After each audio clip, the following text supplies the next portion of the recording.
Hello and welcome back to the No Notes Podcast. My name is JD. My name is Morgan. And today we are once again joined by... Jared, hello. Jared, our special guest. We've brought Jared on because he's something of an expert in, I think, what we're going to talk about today. Something that I am really interested in, and I think you guys are too, being big movie fans, is directors as like authorial voices. Because a lot of times, movies are directed by a director who maybe just kind of goes from one project to the next, doesn't have a ton of specific style or influence in the way that the movie looks or sounds or feels. But then other times you have, these big name directors with a ton of style like Christopher Nolan or Quentin Tarantino, Martin Scorsese, Denis Villeneuve. I think these are all directors who have a name recognition, first of all, as well as a really cool specific style. And so what I am really interested in is who are the directors of the future? Who is the next Christopher Nolan? Who's the next Steven Spielberg? Who's the next Spike Lee? Whoever you want to say. There are so many directors like this you can name and be like, wow, this is not only are they a great director and storyteller, but they're a household name. And I think there are a ton of directors who are up and coming in the film industry who are going to be joining this list very soon. And so I thought today would be really fun to be joined by you guys and talk through some of our picks for who the directors of the future are. The future. So before we jump into lists specifically, I don't know, what kind of things come to mind for you guys when you think of a director with a specific voice or vision, kind of like what we're talking about? We did an episode on Wes Anderson, who's classic style. I also always think Edgar Wright. I think they go hand in hand. A director having something that they do really well in their own specific style usually goes with people recognize it. It's a household name. They're extremely popular. They make a specific kind of film.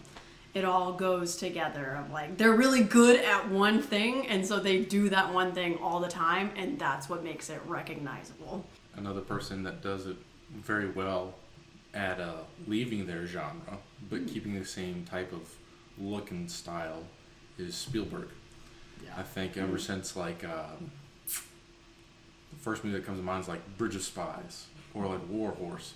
Movies since then have had the same look and feel versus some of his earlier work.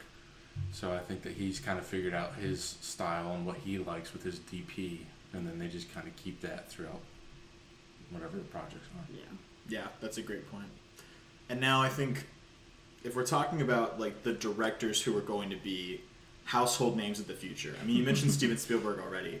Who do you think are the directors, and we've probably already said their names, who are the number one most famous household name directors now? Well, number one is Steven Spielberg, without question. Yeah, Steven Spielberg is sure. the director. If He you were to go did to the Hollywood, opening for the Olympics. Did you see that? No, I didn't realize It's that. just him and his dad tennis shoes and jeans That's opening awesome. the Olympics about everyone has a story, sports are stories. It was kind of beautiful. I almost teared up.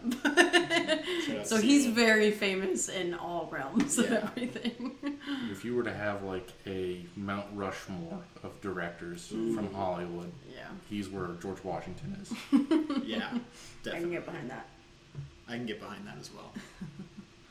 All right, so before we go any further into our lists, if you are interested in what we're talking about here and want to hear us talk about it some more, please like this video. Please subscribe to wherever it is you're listening to this, Spotify or YouTube, whatever it is. Just point all over the place. We'll put it somewhere. But seriously, that helps us out a lot. So thank you. And now, just to get started, I think, in my opinion, the number one up-and-coming director is Jordan Peele. Classic. Director of Nope, Get Out, and Us. Yeah.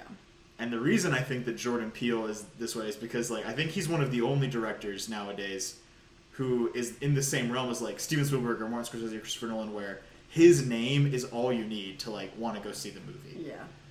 I can't think of any other directors from our list who it's for the general public at least, you would go see a movie just because they directed it. Yeah. I think we all have our niche picks for we'll see a movie directed by this person. Sure. But I think so. I don't know. What do you guys think about Jordan Peele? Do you think he belongs on the list? What do you think about him? Sure. I think, like, how you know they've made it is whenever their new movie is coming out and nobody cares about, like, the name or the trailer or who's in it. It's just the next movie by Jordan Peele. Like, I think on his IMDb, we just read it. It literally says, like, the 4th movie directed by Jordan Peele. And it's like, that's all you need, is that it's directed by Jordan Peele. Like, do not care what the movie's about. Doesn't need a name. It's just the next one. Whatever. I think that is the perfect way to phrase this idea that I'm talking about. Yeah. It's like, who is it that, like, all you have to hear is Jordan Peele to want to go see the movie? You said it perfectly. Mm-hmm. Like, and I think he encapsulates that. It's, like, better than anybody who's, like, up and coming as a director right now. Now, I feel like I agree. However, not necessarily like a hot take per se, but it's just like you look at someone that did really well with their first couple of movies, like M. Night Shyamalan, and then it's just been so many, in my opinion, misses. That's fair. And then he does like a good movie like Split or something. Yeah. But it's like for Jordan Peele, he's only done 3 movies, and Get Out, I mean, he won an Oscar for it. Yeah. So it's like you start off with this huge expectation, and it's so hard to go over that. Yeah. These past 2 times that he's done it. So like I hope that the next one is really, really good, because I wasn't a fan of Us. And Nope was good, but like yeah. I don't know. I just thought there was gonna be more like aliens instead of I like do think, the just one. Like, you have to think with directors too, and you said this when we were talking about this earlier. They all have, like, their bad day. Like, every director has one bad movie or something, and... A Bad Day at the Office. Yeah, Bad Day. I think with directors, it's so fun to, like, look back, because some of them have been making movies forever. They have, like, 50 films that they've made, and you've never heard of any of them. Yeah. And then they have, like, one giant one. And then some people, like Jordan Peele, are, like, kind of in the industry. You know, he did, like, a lot of comedy and things. And then he, like, comes out with, like, one giant, like, amazing one. And I, like, love seeing the difference between someone who has 3 incredible films and someone who's been making films for 30 years and then has 3 incredible films. And I think that does have a little bit to say with this of, like, did they just make a few good films in a few years, or are they, like, truly going to continue to be as incredible as they are? Yeah. Which is not easy. Which I think makes this conversation so fun to me is, like, the promise of being the next Spielberg, Nolan, however you want to phrase it, Tarantino, like these guys who, it's like, and because I agree, Us, I don't think Us is like a very good movie either, but Get Out and Nope, I think are like basically 5-star movies. Nope was my favorite movie of the year it came out. I remember that was when we first started podcasting too. Yeah. And I just talked about Nope for like months all the time. As it deserves. As it deserves. So yeah, it's like, so again, whatever he does next, I'm excited for it. So yeah, Jared, who was one of your like up and coming directors? Maybe they only have a few movies. Who you think is like on the rise, going to be like this next, like the next guy or girl? I don't know. I think one of the many on my list is like I really love Joseph Kosinski, because his like first big feature film was Tron Legacy. Oh, I don't think I realized that was his first movie. When you look at like his IMDb, that's like his like first feature film, if I'm not mistaken. So what else has he directed? So then after that, he did Oblivion with Tom Cruise, and that is extremely underrated. I really enjoy that one. And then after that, he did Top Gun Maverick, and we saw the billion-dollar success that was. Yeah. And then next, he's got next year called F1 with Brad Pitt. Yes, I saw the trailer for that. That seems it's so incredible. Sick. Yeah. And it's like Top Gun Maverick, but with cars. Yeah. So what is it about his style that you really like? Or what is it about him that makes you think he's going to be like a really famous director in the next couple of years? I think he's just done so many like great movies. I mean, what else has he done? Yeah, Only the Brave. I wasn't a big fan of Spiderhead. I didn't even watch Spiderhead. It was popular, but I never watched it. Yeah. I didn't realize he directed it too. That's kind of funny. But Only the Brave I've heard great things about, and like Tron Legacy and Top Gun Maverick are great. Yeah. Who doesn't love Tron Legacy, right? Or Top Gun Maverick, honestly. Those are both like awesome movies. Yeah. But I think he's just a naturally good storyteller who just needs like better actors and stuff like around him. I mean, Tron Legacy, I really enjoyed that movie. I think the only thing that really hurt it for me was just the technology of making Jeff Bridges look young. Yeah. But besides that, it was great.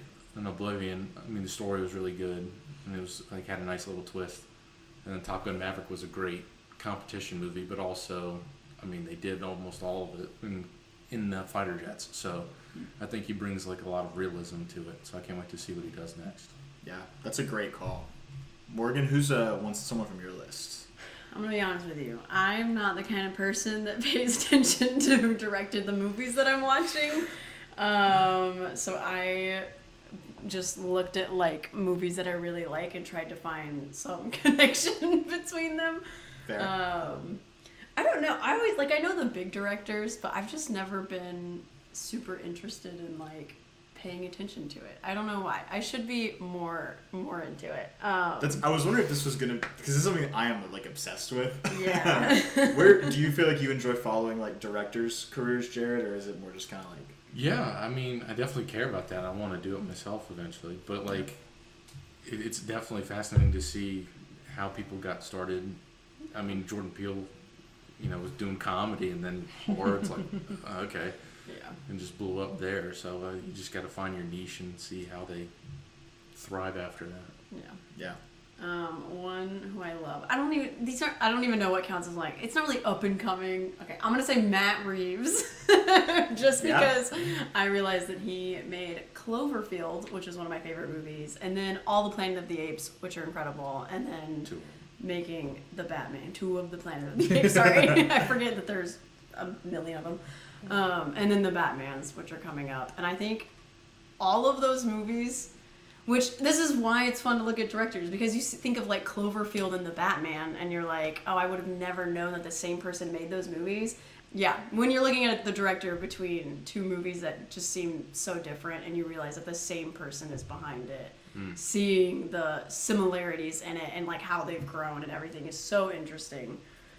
Which I think people always obsess over actors in the same way and not directors, which is crazy because this is so much more involved in the story and everything. Did you know George Miller, who did the Mad Max movies, also did Happy Feet? Yes, it's did. hilarious. Isn't that This so is why wild? this is important. And he won the Oscar for Happy Feet. That's so. I never won an Oscar for anything else, right? I think so. That's insane. So this is one of my biggest like movie nerd things. Like I love the idea of like watching like a director over the course of their career and seeing like what all movies they made, which is why I think it's so fun to talk about like Joseph Kosinski or Jordan Peele, like at the beginning, or even Matt Reeves, who's like hasn't been around for as long, like kind of at the beginning of their careers, and like seeing the things they're making, and like I don't know, like I think it's so exciting that we'll get to like follow these like guys and some girls like throughout the course, because the next one I want to talk about is Greta Gerwig. Because I think she's really interesting here, because she made Lady Bird, Little Women, and then Barbie, which was like the highest grossing movie of last year. Yeah. Completely different movies. Like, but they all kind of have similar, I think, like strengths and weaknesses, maybe. Yeah. I think her Little Women is one of my favorite movies of the last couple of years. I think Lady Bird is a really like sweet movie about like like growing up, and Barbie is funny. Like it's a good time. Yeah. But like she's made these 3 like really kind of distinct movies, but kind of built them all on like her sense of humor. And so I think she's one like that's like kind of like whatever she does next. Maybe it's a Narnia movie. Like there've been rumors that she's gonna direct like a Narnia movie, which like I like Greta Gerwig. I love Narnia. I kind of don't want her to do that. I would rather her just like go do like her own thing. Yeah, I think it's a series too, which I'm like, oh.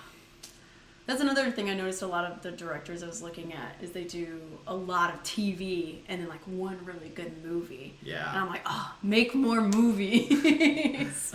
But it is like so hard. There's like I guess not to like step on. I don't want to step on anything you guys want to say, but like Ryan Coogler I think is really interesting because he made like Fruitvale Station, which was like an indie movie that was like really good in set, and then he makes Creed, which is amazing. Like Creed is a phenomenal movie, but it's a franchise movie. Yeah.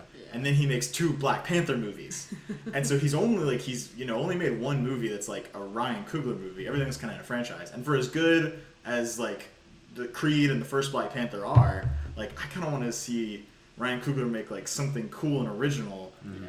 Which the next year he has like a vampire movie with Michael B. Jordan coming out, which seems like it'll be like cool and original from him. But it's like so many like up and coming directors like get stuck in like either TV or in like franchises like Marvel or whatever, and like so, like what makes Jordan Peele and like, and even Joseph Kosinski made like Top Gun and Tron, right? And then he's made other original movies along the way.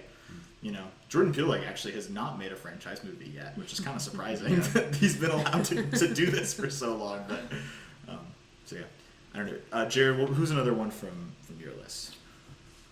I mean, there's a lot, as you can see. I think another like person is Gareth Edwards. Yeah. I mean, I think he's a person that knows how to play ball with the studios, but also knows how to.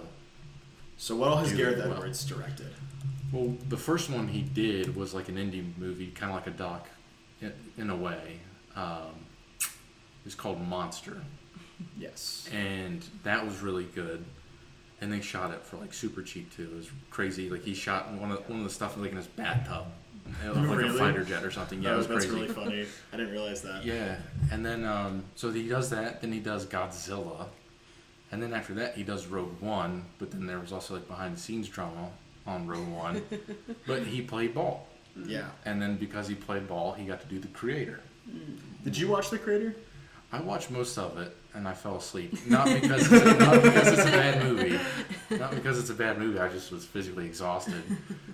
Did you ever see that, Morgan? No, but It I was really good. wanted to. It was I good. heard so much about it and then never And, saw it. it was an original story too. Yeah. Like that was really cool.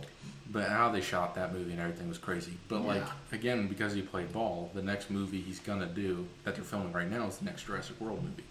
Oh, with Scarlett Johansson. Yeah. Yeah. Jurassic World 4. I don't know what the official title will be, but I think that it though, was really good.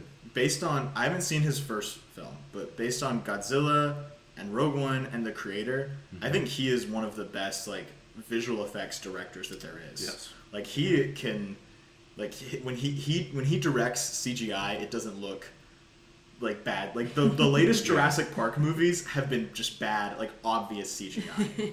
And Gareth Edwards makes like movies with like great scope and scale and like not obvious CGI. Right. Which I think is like the real like talent he has. So I agree. I would love to watch whatever he does next. Exactly. Well, I actually think like Morgan on your list, you had the directors of Everything Ever All at Once. Yeah.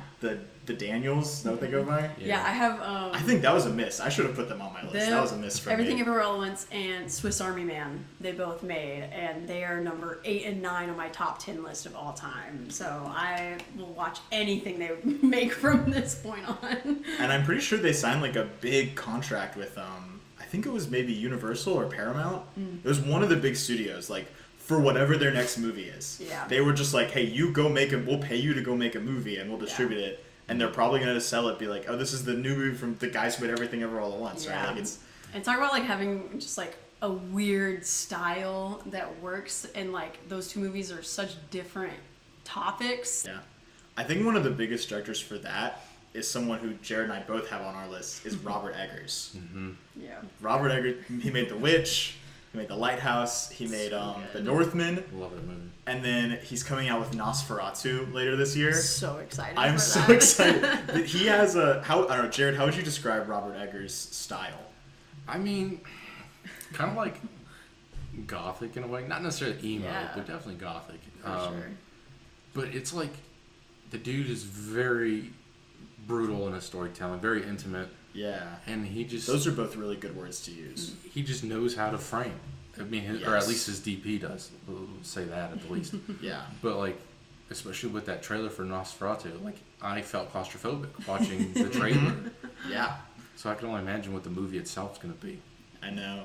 I think, yeah, brutal is a great word to describe it. Very human, though. I feel like he always puts a lot of, like, emotion, even though his emotions are, like, sadness and anger, I think, are the main emotions he directs with. But, like, I feel like he conveys them really well. Yeah. There's like a little bittersweetness to it, like especially when you watch Yeah. The Northman and like the character, I don't remember his name, but Skarsgård. Yeah. He was, given The that Northman. choice. Yeah, the Northman was given that choice. Either you have kindness on your kin shown on them, or you can get your revenge. And it's like this, bittersweet thing where it's like, well, what do you actually want most in life? I think Yeah. all those characters are given that. It's like that.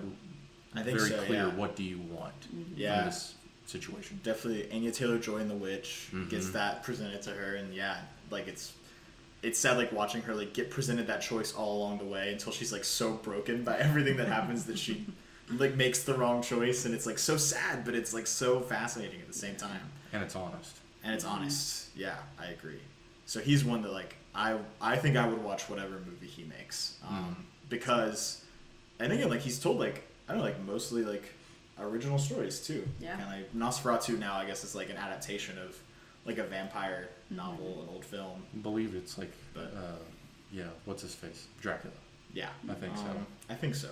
I can't So it's like, you know, it's a vampire adaptation, right? That's kind of like an IP movie, but it's a Robert Eggers style IP movie. So Yeah. I'm excited about it, whatever it looks that like. shot in the trailer with the hand going I over. know, over the girl's face. Creeps me I'm out, so dude. excited. It comes out on Christmas Day too, which I feel like is so weird, So but good. I can't wait. And it's sort of similar to him. I think another one I really want to ask you guys about is Ari Aster. Ari made. Yeah. love Ari. Did you ever watch Beau is Afraid? No, I still haven't seen it. I'm so sorry. Have you seen Beau is Afraid, Jared? I haven't watched any of his movies. You haven't watched any of his movies? I don't Wow. believe so. I mean, I think she's pulling it up. Midsummer. No, I just like. Midsommar, Hereditary, and Beau is Afraid. Yeah, Were those the kind of movies he's movies. directed, I think. Yeah. It's not my thing, but like, I get why people like them. I mean, I've seen like the trailers and stuff, but they're like too niche or just creepy, I guess. Yeah. But it's He makes. He's a weird dude, and he makes great, weird, creepy movies, and with such like, I feel like it's a small story, but he makes it seem so big with the just insaneness that happens in it. I haven't seen Beau is Afraid, but I'm sure it's even more insane than Hereditary and Midsummer. It is. Yeah. If you haven't seen Beau is Afraid and want to spend 3 hours of your life on the craziest like trip with no substances involved, yeah, I have the movie for you. I think you're right. Like he makes like the darkest movies. Yeah. Like it is brutal. It's like it's more extreme than even Robert Eggers in terms of like the worst sides of humanity. But he's also like a really good screenwriter and a really good director, and I feel like he captures it all in these like really good vehicles to like tell compelling stories about really sad and dark things.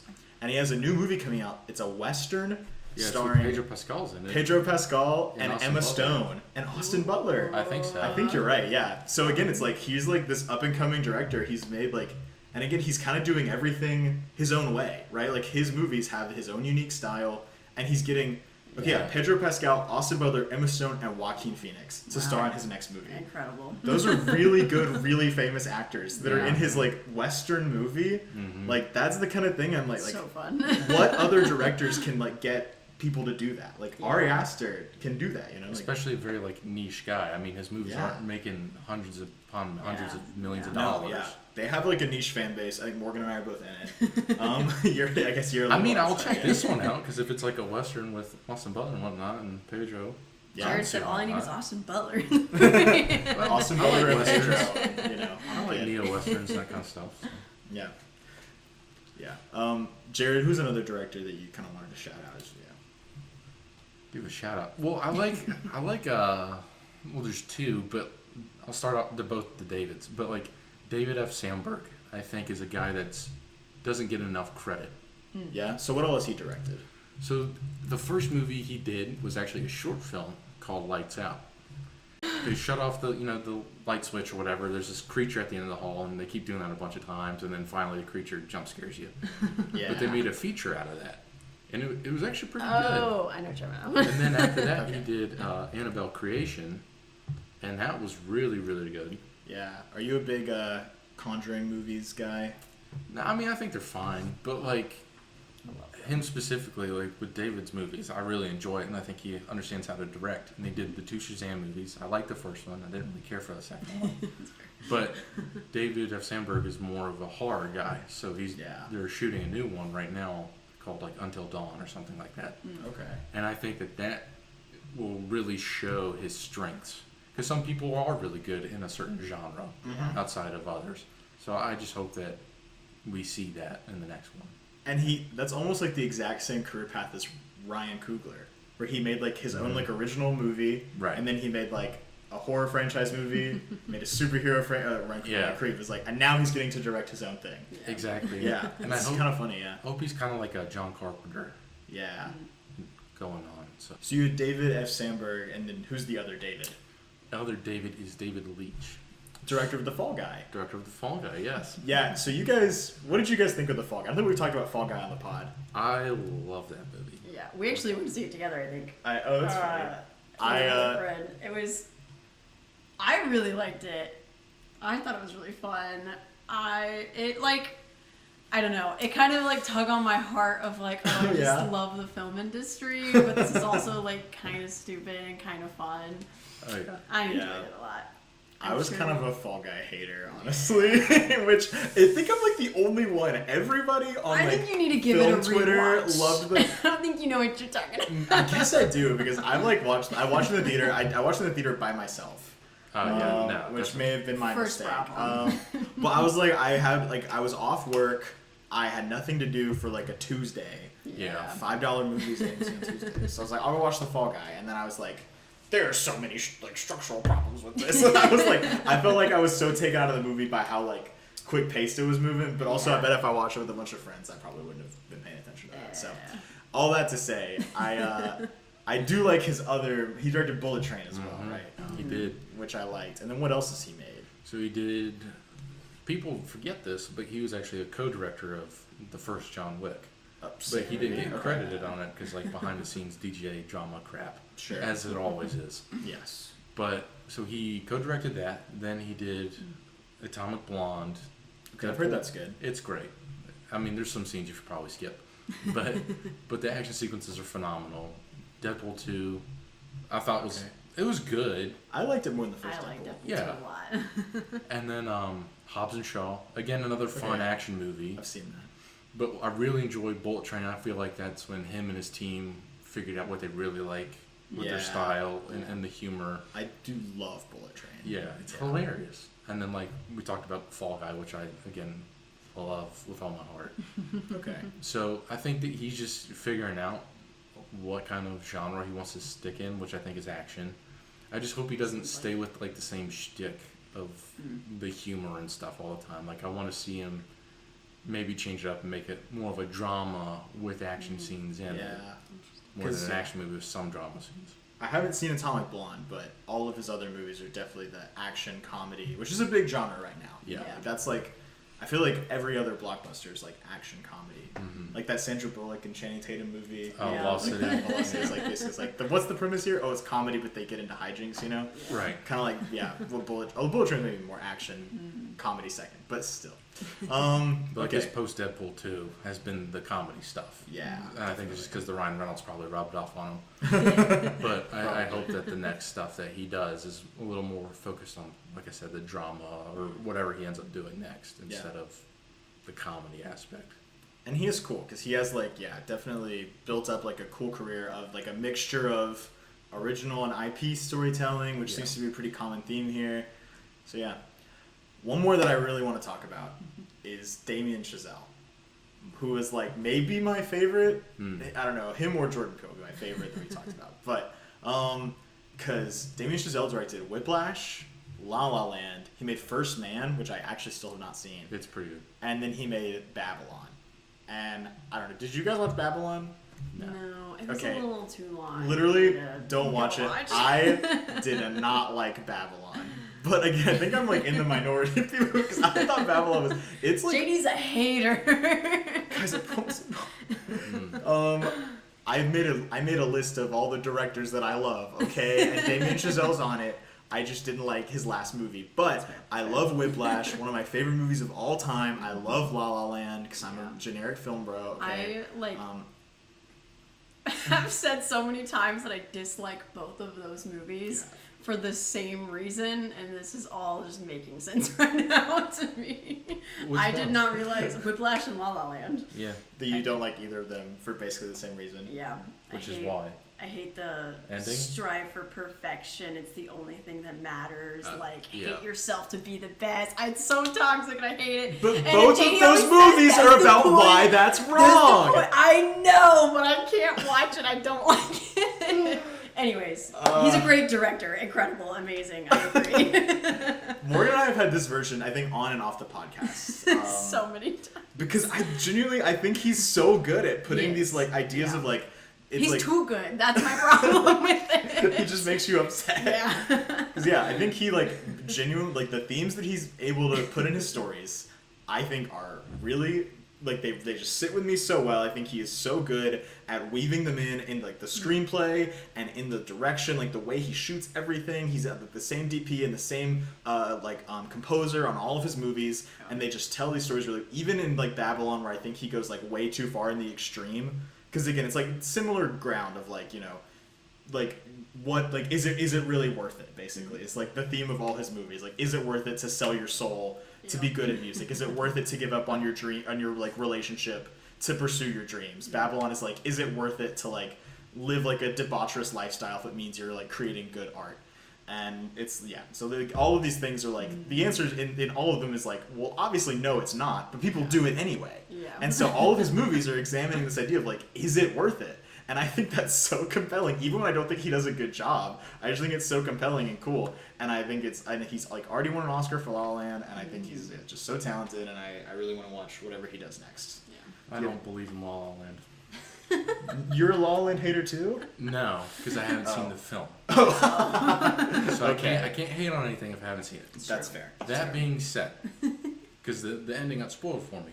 And there's just something internal, and I think you'll agree with me, where it's just, that's not real. Like, that's not right for that story of them not coming, not being together and staying together, and them splitting away. That's the point. You don't need to. You can just end it with them Yeah, happy my argument's ever just after. make a different point. That doesn't make me sad.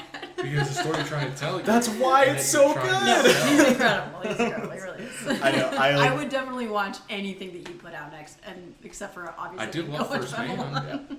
Did you like First Man? I did like that one. Yeah. It was really good. Was it kind of like telling us some like, is it really worth it kind of story, or? No, I mean, from what I can remember, I mean, what I really remember is just the opening of the movie where just, what's his name? Armstrong in like a fighter jet, or test jet. And that was really, really cool. But like the story overall, I mean, was just, I don't know, because I don't remember. But from what I do remember, it was really good. And the whole point was like, to me, was just to get to the moon. Yeah. And like, you have that mission, and there are issues that will get in the way, but you have to succeed in that mission. And I mean, for them, it was NASA. It was getting to the moon first and beating the Russians. But like the other stories, it's just people being selfish and just like, oh, I want career over boo. And it's like, no, that's not real. If you actually love the person, you'll be with them. And if you don't, well, then clearly you don't actually love the person, and you move on. So That's the point, Jerry. I know. Morgan's finally listening to me. No, guys. I know this. I've seen both of these movies so many times. Let me make it so clear. I do think these are incredible movies. Okay, carry on. Next director. I know. I definitely have that though, where I'm like, I can acknowledge that this is good, but this like storytelling convention really grates on me. Yeah. Like this may be stepping on a future episode with Marianne, and I watched Bridesmaids last night, and I was like, I can acknowledge that this is like a well-made movie, but like the storytelling conventions in it just grate on me so much. Like this is great for somebody else. Yeah, it's like, someone will say appreciate this with Whiplash. Not me. Someone is me. Yeah. I appreciate it. I understand why you can't. I understand rationally. I'll never understand emotionally why you can't appreciate it. But anyways, I don't know. There's so many more directors that I'm really excited about, but I think those are the main ones. I think for me it's Jordan Peele, Greta Gerwig, Damien Chazelle, Ryan Coogler, Ari Aster, and Robert Eggers. I think are like the directors who are coming up. And then Jared, you guys want to shout any more? I think the Daniels was a great call. Joseph Kosinski, David Leitch, David Sandberg. I'm excited to see what all of these directors are going to do in the future. It's also crazy that people talk about them like they're getting there, like they have the few great films, whatever, because it's just downplays how much all of these people have already done. Yes. Being this kind of director is so out of this world, so hard to get to that level because it's such a niche thing that a lot of people don't care about, yet extremely hard to get to. And I think that says a lot about anyone who even comes to your mind thinking of who should direct the next movie. And right. It is a very fun conversation, and I'm excited to pay more attention to my directors. One more to mention real quick Go is for Fede Alvarez. He's Okay. going to direct the new Alien Romulus movie that's coming out. Oh, it's coming in a few weeks. Yeah. Yeah. It looks so. The And- trailer looks so good. He's done like so many great movies already that are like the horror thriller aspect of things, and it's just like you said, that's a guy that's just done so many consistently good movies. Maybe they weren't like, you know, box office wise like massive or anything like that, But like quality film. but quality right? movies. And then now he gets to do Alien, which is just, I think what a lot of these franchise movies need to do, which I've seen Aliens do, which they're going to do with the Romulus movie, and then the Predator's done with Prey, is that they do this thing called getting a smaller budget and making their team be creative with a small story. Yeah. And I hope that this next one will be like worthwhile. And it looks like it from the trailer, and that it's returned to form of horror. So we shall see. We'll see. Yeah. I think you're right. I mean, I think you're right. Like, Alien Romulus does look really sick. And I think you're right, Morgan. It's like all of these directors have already made it. Yeah. Like, they are already living the dream. I think at various points in each of our lives, we have dreamed or are still dreaming of being in the position that these people are in now. But, like, I think it is really fun to think, like, and what's exciting about this is, like, this is just the beginning.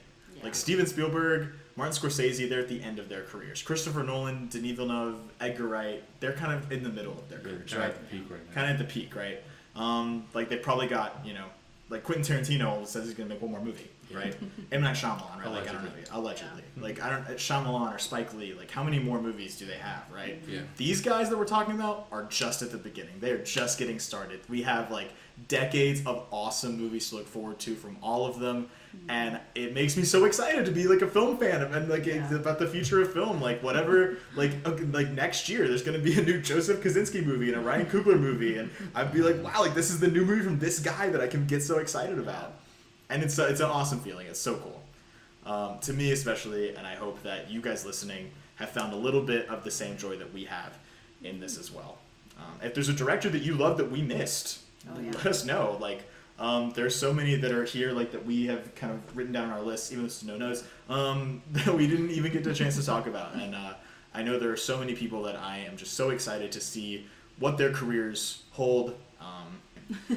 Once again, if you liked what we're doing here and want to see more of it, please like and subscribe, follow whatever the thing is, whether it's podcast form or video form or wherever you are. You're on TikTok. You can find us on TikTok and Instagram and every social media possible. We're all on Letterboxd, so find us there, follow us. All of our links are going to be in the description. Thank you so much for watching. We'll see you guys again in 2 weeks. Bye.